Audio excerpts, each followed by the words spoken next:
Hello, വീണ കിച്ചണിലേക്ക് എല്ലാവർക്കും സ്വാഗതം. നമ്മളിന്നിവിടെ ഒരു ബ്രിഞ്ചാൾ ഫ്രൈ ആണ് ഉണ്ടാക്കുന്നത്. അതിനത് ഒരു വയലറ്റ് കളർ ബ്രിഞ്ചാൾ എടുത്തിട്ടുണ്ട്, വട്ടനെ നുറുക്കിയിട്ടുണ്ട് കേട്ടോ. ഇനി അതിലേക്ക് ആവശ്യമായത് മഞ്ഞൾപ്പൊടി, ഒരു 1/4 ടീസ്പൂണോളം മഞ്ഞൾപ്പൊടി ഇടുന്നുണ്ട്. മുളക് പൊടി ഒരു വലിയ സ്പൂൺ തന്നെ ഞാൻ എടുത്തിട്ടുണ്ട് കേട്ടോ. എരിവിന് ആവശ്യത്തിൽ നിങ്ങൾക്ക് ഇടാം. പിന്നെ അതൊരു 1/4 ടേബിൾ സ്പൂൺ ഗരം മസാല, മല്ലിപ്പൊടി, കുറച്ച് കുരുമുളക് പൊടി ഇട്ടിട്ടുണ്ട്.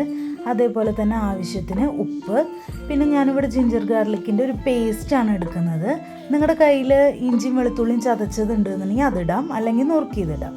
പിന്നെ ഞാൻ ഇടുന്നത് കുറച്ച് മൈദപ്പൊടിയാണ്. അതേപോലെ തന്നെ ഒരു സ്പൂണോളം കോൺഫ്ലവർ പൊടി ഇട്ടിട്ടുണ്ട്.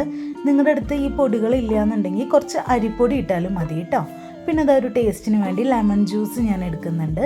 പിന്നെ ഈ പൊടികളൊക്കെ കുറച്ചൊരു കട്ട ഉണ്ടാവും, അത് കാരണം ലേശം വെള്ളം ഒഴിച്ചിട്ട്, ഒരു സ്പൂണോളം വെള്ളം ഒഴിച്ചിട്ട് നമ്മൾ നന്നായിട്ട് മിക്സ് ചെയ്യുക. അപ്പം അതിൻ്റെ കോട്ടിങ്ങൊക്കെ നമുക്ക് നമ്മുടെ ബ്രിഞ്ചാളിൽ കാണാം. ഇതേപോലെ കോട്ടിങ്ങോട് കൂടി നിൽക്കണം കേട്ടോ. അത് കഴിഞ്ഞത് ഞാനൊരു ഫ്രൈങ് പാൻ വെച്ചിട്ടുണ്ട്. അതിലേക്ക് ഇത് ആവശ്യത്തിന് ഓയിൽ ഒഴിച്ചിട്ടുണ്ട്. ഞാനിവിടെ സൺഫ്ലവർ ഓയിലാണ് ഒഴിക്കുന്നത് കേട്ടോ. ആവശ്യത്തിന് ഓയിൽ ഒഴിച്ച് ഓയിലൊന്ന് ചൂടായി വരുമ്പോൾ നമുക്ക് നമ്മുടെ ബ്രിഞ്ചാളുകൾ വട്ടനെ നുറുക്കിയത് അങ്ങനെ നിരത്തി വെച്ച് കൊടുക്കാം കേട്ടോ. അപ്പോൾ നമ്മുടെ ചാനൽ നിങ്ങൾക്ക് ഇഷ്ടമാവുന്നുണ്ടെന്നുണ്ടെങ്കിൽ നിങ്ങൾ ലൈക്ക് ചെയ്യുക, ഷെയർ ചെയ്യുക, സബ്സ്ക്രൈബ് ചെയ്യുക. അതേപോലെ തന്നെ തൊട്ടപ്പുറത്ത് കാണുന്ന ബെല്ലൈക്കണൊന്ന് അമർത്തുക കേട്ടോ. അപ്പം നമ്മളിടുന്ന വീഡിയോസ് എല്ലാം നിങ്ങൾക്ക് കിട്ടും. അതേപോലെ നമ്മുടെ ബ്രിഞ്ചാളൊക്കെ ഒന്ന് ഫ്രൈ ആയി വന്നിട്ടുണ്ട്. അപ്പോൾ നല്ല ടേസ്റ്റാണ് കേട്ടോ. എല്ലാവരും ഉണ്ടാക്കി നോക്കണം. സിമ്പിളായിട്ടൊരു കറി മതി. താങ്ക്